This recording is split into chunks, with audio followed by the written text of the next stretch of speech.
آپ کا بہت شکریہ.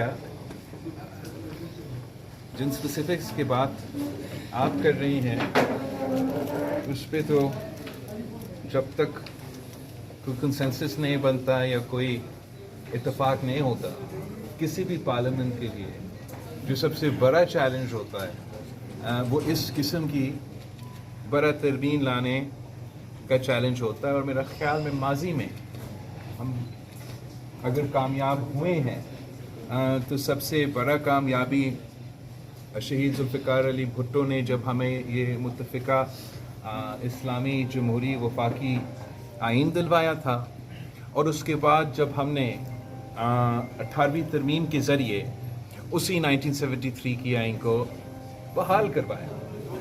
ویسے تو پاکستان کا جو سیاسی صورتحال ہے وہ ہر پاکستانی اس سے مایوس ہے. اینڈ پاکستان کی کوئی شہری اس بات سے انکار نہیں کر سکتا کہ our politics is broken. ہمارا ایک بھی ادارہ، میں کسی ایک ادارہ کے بات نہ کرو، اب ہم سب سمیت ہمارا پارلیمان کو سب سے پہلے آپ اگزامپل لے لیں. جس طریقے سے اس ادارہ کو فنکشن کرنا چاہیے، لیجسلیٹ کرنا چاہیے، عوام کو ریلیف دلوانا چاہیے، ہم سب جب بھی ادھر پہنچتے ہیں یا عام آدمی اس کو ٹی وی سکرینز پہ دیکھتے ہیں ان کو یہ نظر آ رہا ہے کہ یہ نظام نہیں چل رہا. آپ نے عدالت کا ذکر کیا تو آپ یہ دیکھ لیں کہ شہید ذوالفقار علی بھٹو کو ابھی انصاف ملا ہے. اس کا تیسرا نسل کو انتظار کرنا پڑا کہ ہمیں قاضی فائز عیسیٰ صاحب اور منصور صاحب اور باقی تو جج صاحبان تھے، ہمیں یہ فیصلہ سنائے اور ہمیں یہ انصاف دلوائے. عام آدمی کا، عام پاکستانی کا اس وقت انصاف کا کیا امید ہو سکتا ہے؟ ہم سب جانتے ہیں کہ اس ادارے میں بھی چیلنجز ہیں. آپ اپنا انسٹیٹیوشنز کے دیکھیں. میرے میڈیا ساتھیوں، آپ بھی اس ملک کے ایک اہم آفیشیل آئینی ادارہ نہ بھی ہو لیکن ایک اہم کردار ادا کرتے ہیں. اور اگر ہمارا آزاد صحافت بھی ضروری ہے، رسپانسبل صحافت بھی ضروری ہے، اور اگر ہم یہ توقع رکھ سکتے ہیں اپنے منتخب نمائندے سے کہ وہ اٹھ کے جلسے عام میں ہمارا میڈیا کو گالیاں دیں گے، خواتین کے خلاف اس طریقے سے بولیں گے اور قوم خاموش ہوگا، میڈیا یہ برداشت کرے گا کہ آپ تو سافٹ ٹارگٹ ہے، آپ کے بارے میں کوئی بھی جو بھی کہ. ساتھ ساتھ یہ بھی ہم سیاستدان سوچتے ہیں، عام آدمی سوچتا ہے کہ میڈیا کا بھی کوئی اس قسم کا سٹینڈرڈ ہونا چاہیے تاکہ ہر جھوٹ تو نہ چلے. اور اگر کوئی غلطی ہوا ہے، کوئی غلط خبر چھپا ہے، تو جب اس کی کلیریفیکیشن دیا جائے تو اس کلیریفیکیشن کو کم از کم اتنا ہی کوریج ملے جتنا وہ غلط خبر کو ملا تھا. تو میں سمجھتا ہوں کہ جب کہ آپ سیکیورٹی حالات کو دیکھ لیں، بلوچستان میں جو دہشت گردی کے واقعے ہوئے وہ آپ سب کے سامنے ہیں، اور جو پختونخوا کے حالات ہیں وہ اس سے بھی برے ہیں. بہت خطرناک کہانیاں آ رہے ہیں کہ شاید چیف منسٹر اپنا گاؤں میں مشکلات کا سامنا کر رہا ہے اس ایشو.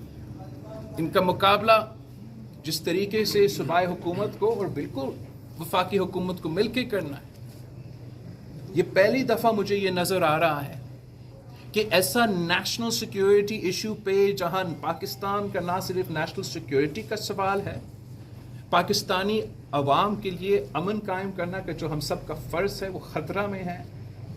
اور یہ پہلی دفعہ ہے کہ ہم اس ایشو پہ بھی سیاست کھیلا جا رہا ہے اور اس قسم کا کنسنسس نہیں.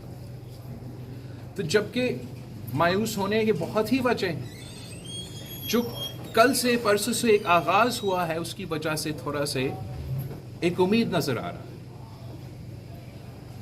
جو پارلیمان کا یہ کمیٹی بنا ہے جس میں ہر سیاسی جماعت تو اس پارلیمان میں موجود ہے، حکومت ہو، حکومت کے اتحادی ہو، اپوزیشن ہو، ان سب کا نمائندگی ہے۔ اور جس ماحول میں یہ کمیٹی قائم کیا گیا ہے وہ یہ نہیں کہ ہم نے دباؤ سے، خوف سے، زور سے، زبردستی کچھ کرنا ہے۔ یہ کمیٹی قائم کیا گیا ہے کہ کم از کم ہم تو اپنا رویہ آپس میں، جب ہم آفس آتے ہیں، اور یہ نیشنل اسمبلی تو ممبران پارلیمان کے لیے ہمارا دفتر ہے، جب ہم آفس آتے ہیں تو وہاں ہم ایک ورکنگ ریلیشن شپ کے رکھے، پروفیشنلی کام کرے تاکہ عوام کا مسئلہ حل ہو۔ اگر ہم اس کو آگے لے کے جا سکتے ہیں تو میں سمجھتا ہوں کہ یہ بہت ہی بڑا ایک اچیومنٹ ہوگا۔ جب چارٹر آف ڈیموکریسی سائنڈ ہوا تو کانسیپٹ یہ تھا کہ ہم نے پاکستان کے عوام کے ایشوز حل کرنے ہیں۔ واحد طریقے ہیں کہ ہمارے ادارے کام کرنا شروع کر دیں۔ آج بھی اگر ہم اسی ڈاکیومنٹ کو آگے لے کے چلیں، چارٹر آف ڈیموکریسی کا، آپ نے پاکستان پیپلز پارٹی نے اپنے پچھلے دور میں ہم نے 90% اس پہ عمل درآمد کر دی۔ چند پوائنٹس تھے جس پہ ہم نے عمل درآمد نہ کر سکیں۔ ایک تھا ٹروتھ اینڈ ریکنسیلیشن کمیشن، جو پاکستان کی تاریخ میں جتنے حادثے ہوئے ہیں، جن آمرانہ دور سے ہم گزرے ہیں، اور اگر ہم نے اپنا نظام کو ریکنسائل کرنا ہے اس ایشو کے حوالے سے، یہ اس قسم کا ادارہ قائم کرنا ضروری ہوگا۔ دہشت گردی کے حوالے سے کوئی بھی نیشنل ایشو کو دیکھنے کے لیے، انصاف کروانے کے لیے، اور پھر نہ صرف انصاف مگر پھر ایک ریکنسیلیشن کروانے کے لیے اس قسم کے ادارہ قائم کرنا میں سمجھتا ہوں کہ بہت ضروری ہے۔